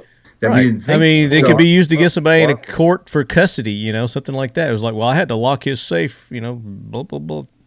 I don't know. I mean, there's all kinds of different ways of hackers, hackers could hack into there and it's like, all right, we're going to rob his house. We know he's got this safe. We've been casing him out, and we can override that out and we can lock him, make sure he doesn't get to his guns, kind of thing. I mean, there's all kinds of things you got to think about. Yeah, those things, because we consider that stuff in my realm too. Do you or don't you calling a welfare check to somebody who's suicidal, knowing being the clinician, you're always going to stand on some ledge. Which one are you most comfortable standing on, and how can you articulate that under the worst of circumstances, and then do it? When we continually consider the outliers or the random one-offs, and then give that more credence than the problem we're trying to solve, we end up paralyzing ourselves and doing nothing, which is probably the worst thing in the world. Mm-hmm. But there is one. But you still have to do that analysis because it may be like, all right, this outweighs this. Yep. The positives outweigh the negatives. Absolutely. But one thing that Laura Smith brought up when she and Ed were on our show from Liberal Gun Club, they were talking about how she says she lives in California, and she's like, if I change the lock on our safe, I have technically taken possession of those guns, even though some of them are mine, some of them are not mine because they have a registry. She says, I've just become a felon because I took possession of my own husband's guns. So that is one consideration we want to be mindful of. Exactly. You don't want to just roll it out and be like, here's the cure-all. Yeah, so I appreciate you bringing that up. I love a challenge. I love these conversations. This is why we have them. Yeah, 100%. But I want to go back to the field. They do call me left hand of the devil. So, so now let me. That shoulder. You're the two people on the shoulders. Right. So, but this is another example of when I go speak to, let's say, the other side, if you will, the mental health community, and I bring up the desire of this safe company that wants to do this, right? Mm-hmm. And I know I'm talking to two safe companies right now that are kind of knee deep in it. This is the type of stuff that really impresses them because they're like, that is brilliant. Yeah. Like, that's a great idea. And it is a great idea. Right. And it because it creates that time and space. It doesn't necessarily like Lefty, you could go into anybody's house and pretty much you don't even have to know what the firearm is. Like, you could go into the house, see that person in crisis, and you don't even have to take the gun out of the house. You could probably remove the firing pin. Well, the average person can't do that, sure. Right? And some people don't even want to touch guns, right? So let's just put it out there, like we've made, and obviously we've encrypted it where people can't hack into it. I'm solving all the negatives, right? Well, this is the show for that, but it's just one of those things when somebody comes out, and it goes back to my point I made earlier. It's like, I've got this great idea, and this is going to solve everything. Well, have you looked at the downside and the negative? You gotta do both sides of it before you. Yeah. Absolutely. But this is what I'm saying. It's like that's what they do with these laws, with these gun laws. Is like they come up with all these. Oh, well, let's do this. This is going to solve everything. But they don't look at the, well, it's really not. It's going to make things worse because of discrimination, of racism, of elitism. Yeah, you know, it's just. Well, hey, you want to? This is an interesting topic. I don't know how your listeners are going to feel about this one, but let's just say this transfer law passes, where like universal background checks, as much as like we're going to hate it as just like regular citizens and how ridiculous it is. You know who's going to love it? Gun stores, but they're going to secretly pretend they hate it. Oh, yeah. But but they're going to be like, yeah, we have to do that, but this is going to force everyone to go to gun shops to run these background checks, and now you have a live customer in each one of your stores. Yeah. Well, it was just like when Obama, you know, got into office. Everybody was like, oh, you know, the gun stores and gun manufacturers, oh, I hate this. But no, they're like, this is great. This is good for business. Really love this. Then Trump gets in, they're like, oh, son of a. Hey, I felt the wrath of that. Trust me. A lot of companies did. You know, yeah, there were moments when I was like, "What are we doing?" Like, but that's a fault in their business model, because they were basing their business model on that. Where if they'd have based it on just normal, you know, supply demand methods, then they would have been fine. But it's hard to do that in this industry because it's so up and down. And that's what I always try to tell people. Like, I used to hate it when people would say to me, oh, you know, you get these ignorant people and they go, oh, you had another mass shooting. Good for you, right? And I'm like, no, horrible. Absolutely horrible. Not only from a standpoint of, like, my heart is hurt because I have children and I do understand these things are awful. Sure. But from a business standpoint, you know, that's secondary, but you can't make plans. It's hard to make plans. You need some even water, you know, for a long period of time, because when you have these big swings, nobody knows what they're doing, you know, and that's the frustrating part. And as somebody who represented manufacturers, the manufacturers wanted me to have something called a forecast. And the forecast was basically a crystal ball. So What would happen is there'd be this huge demand, and then they'd get mad at me because I missed it. And I was like, oh, I didn't realize there was going to be a mass shooting. I'm sorry. Yeah. You know what I mean? Like, you know, no, I get that, but they're stupid for, again, basing their business on those, you know, on that crap. We're seeing that right now in my field. I mean, we already had an overabundance of demand for mental health services, and Nevada is 51st in the country in behavioral health care and provision. Like, we've been in the cellar for many, many years actually now. And Mental Health America, which produces that survey, it's called Ranking the States, is the same organization that backs Walk the Talk America and its free and anonymous mental health screenings. But being in Nevada, we were already overworked and understaffed. And then pandemic hits, and now we're not only overworked and understaffed, and people are getting worse, and children are getting worse, and domestic violence is increasing because the stupid forced government lockdowns put everybody back in their homes, and child abuse is going underreported because all the schools are closed and kids are at home and nobody's got eyeballs on them. Like, this stuff just exploded on us. And, oh, by the way, we were all forced home too, and we had to conduct our stuff through telehealth, which, thank God, it compelled, like, if there's one silver lining that came out of this, and it's not the only one, but if there's one, it's that it forced my entire profession to become proficient at telehealth. And most of us have. What's telehealth? Now, telehealth is when you do counseling through the internet, through the video, like we're doing this Skype thing. Yeah. Instead of face to face, and the clinicians hated it. Man, we've tap danced around this thing forever because we were suspicious of it. We didn't trust the internet. We stigmatize ourselves with a lot of this stuff too. Mm-hmm. But now that we're all most of us are competent at it, people have come to realize, like, oh, now it's easier to get my care. And what the problem that's caused for us is, like Mike, my heart hurts because my business is doing well. We can't possibly serve all the people who need care right now. And that's great for Jake, but my community is ailing, and it sucks to watch people in depression. Double-edged sword, yeah. Anxiety. And there's something else too, and I'll throw this out there just because I get the microphone right now.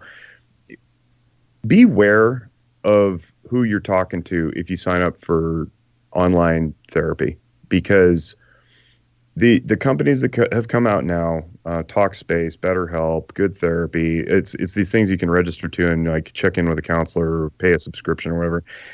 Their clause actually states it's not therapy. It's a therapeutic conversation with a licensed clinician.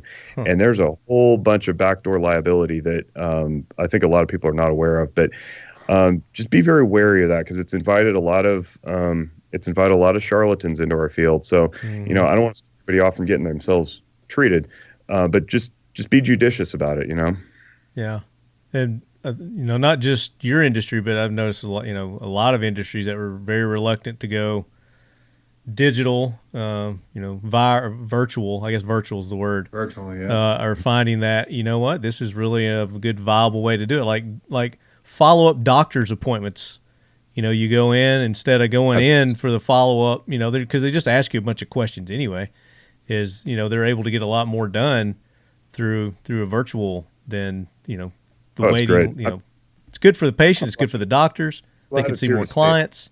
Yeah, it's bringing care access to places that otherwise couldn't get it. Nevada's 110,000 square miles, and the two populous counties of Clark and Washoe, which are, like I said, 6.5 hours apart, they only have about 22,000 of those square miles. So the other 88,000 square miles of Nevada is very rural. And we got a lot of people scattered across there who just can't drive 2 hours each direction for their appointment. Yeah. So I love that. I love it for inclement weather. And if somebody's running late from work, you don't have to cancel your appointment anymore. Pull over the side of the road, put your phone on. I love it. Like it's awesome. It's just as effective. We've got research that backs it that it's just as effective. But it is invited in a lot of fly-by-nights, unfortunately. Yeah. I'd like to see the statistics on automobile accidents during this time versus, not, and then going forward. So car insurance, because a lot more people. Well, you'd think, but they'll find a way to keep it expensive. Yeah, because the insurance is a racket. Yeah, it is. But my one of my good friends is my insurance agent, and we got a bunch of people got rebates because people just weren't driving as much. So maybe, but they'll probably find a way to jack it up. You're right. Yeah, they'll pass it on to your home insurance because you're at home more now. One thing I've taken away from this whole conversation is Marty hates insurance. I think it's insurance is good. Okay, don't get me wrong. Insurance is good, but it shouldn't be mandated. Right. Just like seat belts. You shouldn't mandate seat belts.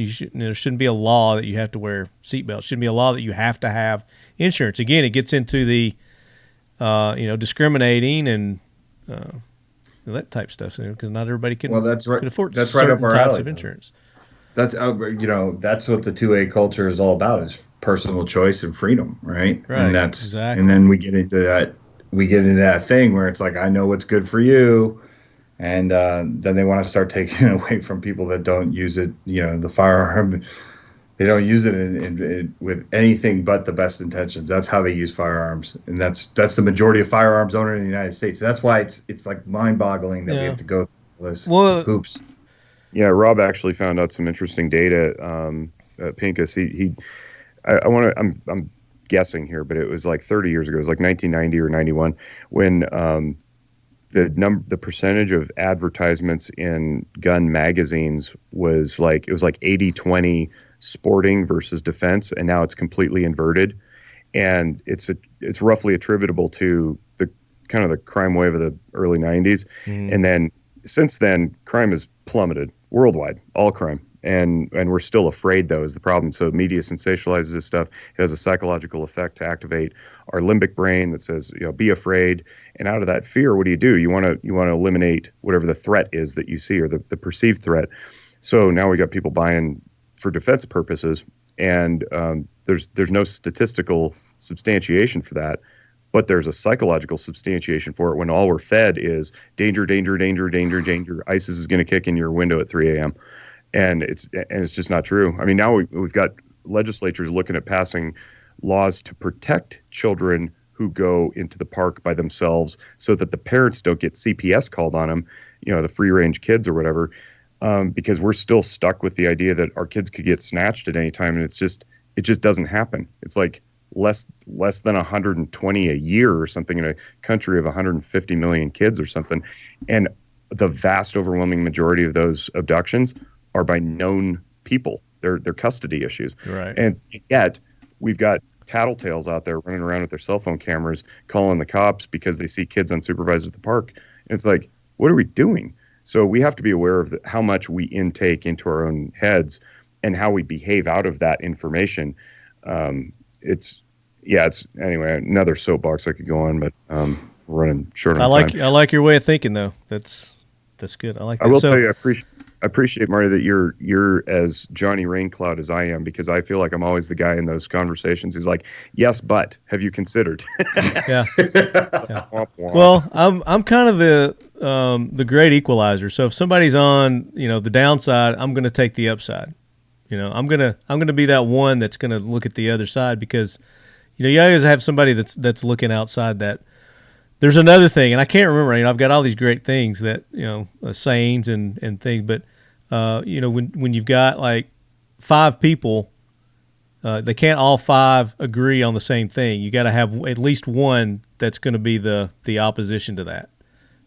So checks and balances. Yeah, it's kind of checks and balances. So what I want to do is wrap this up and just kind of get. So this bill, H.R. 127, is kind of what got all this started. And through the firearms industry, Mike, you've been able to connect to the mental health side of things. And what I thought was amazing was that you were telling me the story of when you saw this, you sent it to someone at Mental Health America, one of your contacts there, and they were kind of completely unaware of the wording of this bill and actually what was happening. And once you pointed it out and showed it to them, then they got all fired up about it and like, oh, no, this is wrong. We can't do that. And kind of tell that story. Yeah, this is one of the benefits, because I know that you probably have some listeners that are probably like, why do we have to work with the mental health people, especially with Mike saying we can do some of this stuff ourselves, like we can police our own.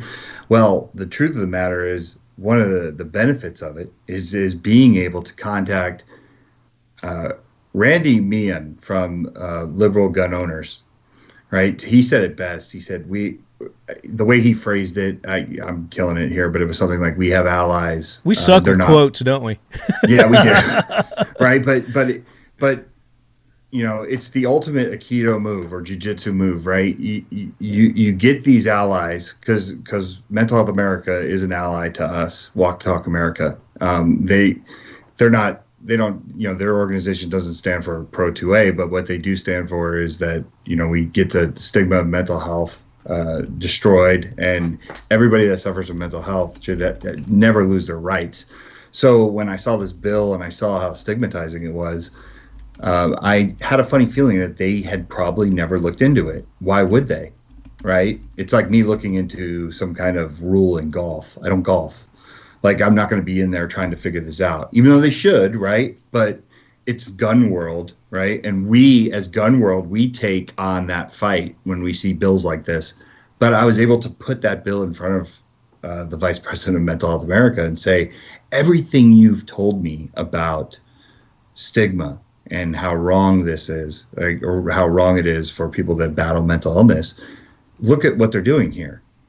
And I mean, I did share the conversation with you, Marty, and Jake knows I shared it with him as well. But it was funny watching her come out of her chair, right? And how incensed she was when she saw what this bill was. And what did she say immediately?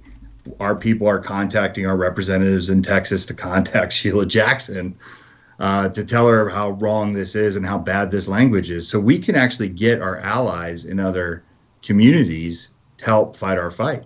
Because some of the things overlap, right? And I'm going to do that every time, and that's why I think it's important to always branch out and kind of have allies in different areas that they're not perfect, but they can help, right? I think the more that we get to understand, the greater it's going to help in the long run. So you've been invited to speak at one of their events coming up, right? Yeah, I'm their national event. I'm actually I'm taking, I think, well, I think it's virtual, but I'm bringing Jake. I don't even know if I told you this. So Debbie had invited me to speak at the Mental Health America National Conference or annual conference. And you didn't. I'm bringing it up now. My voice is going on me, but no, you didn't. I'm glad you're bringing it up now because I should probably put that on my calendar. Right. Well, I get volunteer a lot. Guess who I kind of I roped into this, which I think is going to be. I can't wait to watch this. Is Kevin Dixie. Outstanding. Yeah. So Kevin's going to have this platform with Mental Health America, and once again, it's I think it's just going to be an eye opener for everybody. So I can't wait to kind of tackle this. I don't know. I don't have enough details about what we're going to do and how we're going to approach this, but I wanted to bring somebody. I think, and Kevin really encompasses that, right? Like somebody that's going to blow their minds, open their eyes, give them a different perspective. Make them, we were there. We had that same type of meeting a few weeks ago where Kevin really opened the eyes of some people that, how would you phrase it, Jake? Didn't see the error of their thought process. I think it was just a very rigid worldview that had been exposed to something new. It was very powerful. It was very powerful. Yeah, and Lefty, I think I told you about that meeting. You did, where you'd be surprised. You bring in some people, they never expect it. They don't expect Kevin Dixie to walk through the door. They don't expect a Lara from Liberal Gun Club to walk through the door and explain to them like where some of these laws and some of these belief systems go wrong. And I think that's going to be really cool. Because like here we are, we have this stage now. We have a seat at the table. Like people are listening. What we've done in the past, it's not working. It's not working. So we got to try something new. Right. And basically the basis of the whole organization is, hey, let's get together and try to save lives and make Earth better without restriction. Like there are solutions we could come up with that don't automatically default to you lose your rights. Yeah. And our listeners can get on board with Walk the Talk America by going to your website, which is WTTA.org, walktalkamerica.org, or find us on social media at Walk the Talk US on Twitter, Instagram, and Facebook. There you go. And for the mental health of America side of things, how can we get involved with that side? Because we definitely want to get involved with our side, obviously our side of things, but we got to get involved on that side too to get involved, get in the mix, so we can be a part of their buzz in their ear. I would say just read more, honestly. Like it's like when people want to join in the firearms community, they're going to be intimidated by the vast, overwhelming expanse of what it represents. Sure. It's the same thing with us. Like, I mean, I could talk about so many things for so long. It can be really intimidating to just like waltz in and think you're gonna like start talking the talk. So I would say read more and understand the process. And one good way you could do that actually is Zephyr Wellness has a frequently asked questions page on our website. So you just go to the about, zephyrwellness.org, about, and then the frequently asked questions. I wrote them all, and then we have a YouTube channel that explains a lot too. Okay. I would just say get to know it, the culture and the community of professional mental health. And where's a good source, a good reliable source in your opinion, where our listeners can go and get solid data, not fake news? If they want to go get some good solid statistics, where are some sites that they can go? Depending on what they're asking. I mean, if you're asking about like what it constitutes mental health care, mm-hmm. I'd start with my website. I mean, I chaired my licensing board here in Nevada for a couple of years, and I helped rewrite most of our laws governing our profession. And so I toot my own horn. I know my stuff, and I'm not going to mislead people. It's always rooted in document, published literature, or at least very good theory. There's a lot of pop psychology out there. Some of it's really good, some of it's terrible. And so if you can go to to places that are well vetted, I would suggest that. There's a lot of them though. That's why I'm like kind of flooded. I would start with Zephyr, and I reference and I cite whenever I do a video or a podcast. And then you can kind of springboard from there. And I'm accessible. I mean, people can email me if they want, Jake at zephyrwellness.org, or just the info account, info at zephyrwellness.org. So like the stats you were giving me before, the little chart you popped up. That was the Center for Disease Control. Yeah, CDC. Would you say that the CDC is, for the most part, unbiased with their... No, I would not say that they're biased. Okay, not a good place to go get statistics. I would not. No. I would say that they are not biased. I think they do a very good job. Their public messaging during the pandemic has been atrocious, but their data collection is absolutely on point. Absolutely on point. Okay, that's good to know. Yeah. So another source would you say is a good, reliable? mentalhealthamerica.net. Perfect. They collect data. CDC, NIM, the National Institutes for Mental Health, NIMH.gov. They collect a ton of data. Pew Research, right? Yeah, data collection is data collection. How you interpret those data is a different story, and that can be like you were explaining before when you were looking at this one chart here. You're like, well, they're giving you, all this lumped in with this, so you kind of got to read between the lines to understand, you got to pull it up for yourself. Yeah. So critical thinking, definitely. Well, very good, guys. Thank you so much for taking the time to be on. This has been educational for me. I mean, we could probably talk another couple hours, but I'm sure you guys don't have time. We'll get you back on. When is your meeting that you're having, Mike? Which one? The one you're talking about, the one you're talking about you and Kevin. Mental Health America. I think sometime in July. I got to look at the dates again. Okay, we need to come back together if we haven't before then. Definitely, after you do that, and let's get an update on how that goes and the progress that's been made. And then if anything else pops up in the meantime that we need to get on and talk about, would love to have you guys back on. Jake, you're always welcome back. I've got a million questions for you, just on the mental health side of things. I have answers, and if I don't have answers, I'll form some. You'll form some. You'll tell me what they are, right? Yeah. Well, wait, you can't do that. Yeah, we should plug the podcast though, because our podcast. Oh, okay, yeah. Talk about your podcast. You had mentioned that. It's just called Guns and Mental Health, and Mike and I do it, once or twice a week. And you do it too, huh? Why have you not told me about this podcast, Mike? I don't know. I didn't know. I mean, we do a lot. Honestly, it's one of those things where. And why have I never been on? No. No. Well, we probably should talk about that. I think I think you'd be a great guest. You have a lot of knowledge and you have a lot of history in this industry. I have a lot of questions. You started off. The interesting thing, Jake, is he started off as kind of like, "Hey, I have a lot of questions about the firearms industry and firearms companies." Right? That was the basis of Talking Lead in the beginning. Yeah. Now you're kind of like a firearms expert, though. No, I bring the experts on. I'm still not an expert. I don't consider myself an expert. We can't invert it and just have him on and be like, "Hey, you host our podcast and we'll answer your questions." That's kind of a cool idea. Yeah. Yeah. Could do that. Seriously. The course. If there's people listening to this who happen to be mental health practitioners who are also closeted like I once was, we offer a course in firearms cultural competence that's good for continuing education credit in most areas. And it's available on our website. It's 3 hours. We're going to do a 3-part course, but the first part is uploaded, and you could just passively watch that and then take a quiz at the end, and we'll send you a certificate.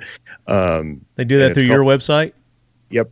WTTA.org, and just look for the course. It's called At the Intersection of Guns and Mental Health.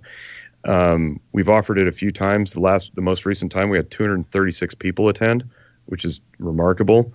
So sometime in July we're going to be doing part 2, and then there will be a part 3 later. But that's a really cool offering for people who are interested in gun culture and mental health culture to learn about what it's about. Mike and Rob and I all do that together. Is that a virtual course or is that a in person? It is. The part 3 will be in person, but parts 1 and 2 will be virtual because we just have a better reach. Well, make sure I get an invitation to that, and then I'll post it out too. let people know. 100%. Yeah, Yeah. absolutely. I'd like to jump in on that. Yeah, definitely. Guys, thank you so much again for taking the time. Leadheads, go check out those websites. Again, it's WTTA, walkthetalkamerica.org. Yep. And Zephyr, your website for ZEPHYR wellness.org. and y'all are on the social medias and all that too? Yep. Instagram, Facebook, Twitter. I'm trying to put out as much free content as I can, just again in the spirit of helping people. Sure. And then I do host another podcast called Noggin Notes that I've done for about 3.5 years weekly. I like that. Noggin Notes. Oh, What's- Zephyr Wellness YouTube channel also. What's the premise behind Noggin Notes? Conversation about mental health. I talk to anybody and everybody anytime. You have guests on? Yep. Okay. Guests most of the time. Nice. All right. Check them out, Leadheads. Let them know that you're a Leadhead. You heard about them here. And then go and make sure you support those that support this show. Mission First Tactical, SEAL 1, Nemo Arms, ASP USA, Factory 47, Armor Concepts. All those guys have discount codes set up for you Leadheads. Mission First Tactical is Leadhead. You're going to get 20% off. SEAL 1 is Leadhead. You're going to get 25% off. Nemo Arms just set up one for you Leadheads. It's TL10. And you're going to get 10% off anything at their website, including firearms. In this day and age, getting any kind of discount on a gun is crazy, unheard of. ASP USA, all their flashlights. I've been using their XT. I had all of them sitting here a minute ago. The Spectrum is the latest one. They're dual fuel flashlights at ASP USA. Just their flashlights products only. You're going to get 20% off. Use LED 20 at ASP USA. Factory 47 for our AK-47 apparel, hoodies, t-shirts, our tumblers. Use Leadhead. You're going to get 10% off there. And then a guest we had on a couple episodes back, we're talking about home fortification. Not just your fire. Don't rely just on your firearms, because if they've gotten through your front door, that's when the shit's going to hit the fan. But you can prevent that with home fortification, and they've got some door, they call it armor, I guess, door armor that you can put around your doors to keep people from kicking the doors in, or even using battering rams to knock your door down. Use code TALKINGLEAD25. You're going to get 25% off there. So go show them some love. And, of course, Kel-Tec Weapons, our good buddy Chad over there. Mike knows Chad and the gang over at Kel-Tec. Yes, sir. Great group over there. Go show them some love on the Meads, like their posts, let them know you're Leadheads. And by doing this, that's how we get these codes set up for you Leadheads. So you go out, you use them, they see that you're using them, they get better and better. They even give us some giveaways from time to time, which we're going to have some giveaways coming up on the next few episodes, so stay tuned for that. But until then, as always, Leadheads, keep your loved ones close. And your firearms closer. And pay attention to your mental well-being. Outtakes. Attend the baseball winter meetings because I was looking for a job in minor league baseball. Oh, That okay. was- Cool. So you're looking at the Nashville Sounds at the time? No, it's just so the baseball winter meetings is like all of baseball. They come together, and that's when they do all the trades and stuff over the wintertime. And there's also a job fair. There's also a trade show. Like it's awesome. Like it's really overwhelming. But I was there for the job fair, and it's like to get into minor league baseball is extraordinarily hard. Yeah. The pay is awful, like awful. Yeah, I bet. And usually it's like this was, I don't know, it's almost 20 years ago now, but it was like $500 a month, no housing kind of thing. Oh my gosh, that's crazy. Awful. But anyway, I got a job and I ended up in Little Rock, and that didn't last, and here I am now. Yada yada, skip a few years. Cut to, now he's on Talking Lead. Hey, you made it to Talk about how I was in you made it to Tennessee that one time. the even lower leagues with Talking Lead. I mean, we're sub minor leagues. I didn't know there was a pre-rookie ball. This is like the Mexican league here. Yeah, metal bats and everything. Yeah. That's It doubles as an antenna for your car. And your gun's closer. And your firearms closer. Firearms closer. And throw some kind of mental health twist to it in there too. Keep your loved. Oh man, my voice is going. I got. No. So I'll say, and as always, lead heads, keep your loved ones close, and you'll say, and your firearms closer, and then throw a little mental health thing in. Yeah. Let's do it again. All right. And as always, lead heads, keep your loved ones close, and your firearms closer, and mind your own self-talk. Too deep? Is that too much? No. We'll let them figure it out. Mind your own self-talk. Explain that. Yeah, if we have to explain, we should probably do another one. Let's do it again. Let's do it again. Let's run it back. All right. Fuck it, we'll do it live. And as always, lead heads, keep your loved ones close. And your firearms closer. And pay attention to your mental well-being. And others, too. And stick your nose in other people's business. And screw with as many people's lives as possible. Right? Red flag laws. Overreach as much as you can. Fucking all right, brother. Thank you for having us on, man. We'll catch up with you. That's how it can go.